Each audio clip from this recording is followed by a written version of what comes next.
Welcome to সুদীপার mini blog. এখন দেখো সোনা ঘুরে ঘুরে সবার নাচ দেখছে, ওর কিন্তু খুবই মজা লাগছে। দিদুনদের পাশে বসে বসে এনজয় করছে। যতবার বলছি মাম্মা তুমি বসো বসো, একদম বসবে না। ওখানে দেখো সূর্য পুজো করছে। আসর কিন্তু পুরো ভর্তি, কারণ সূর্য পুজোর সময় অনেক লোক হয়।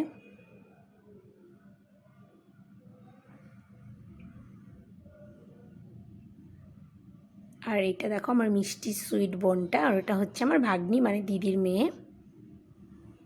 সোনা দেখো বারে বারে পড়ে যাচ্ছে। এটা হচ্ছে একটা আমার মাসিমণি, সোনার দিদুন, সোনার সঙ্গে খেলছে আর সোনা বারে বারে পড়ে যাচ্ছে।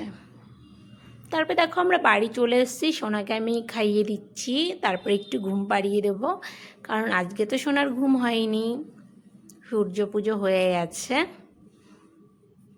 পুরো সিঁদুর মিদুর খেলে আমরা চলে এসেছি বাড়িতে। এই দেখো এখন সোনাকে ঘুম পাড়িয়ে দেবো। তো আমার মিনি ব্লগটা এই পর্যন্তই। বাই, সবাই ভালো থাকবে, সুস্থ থাকবে।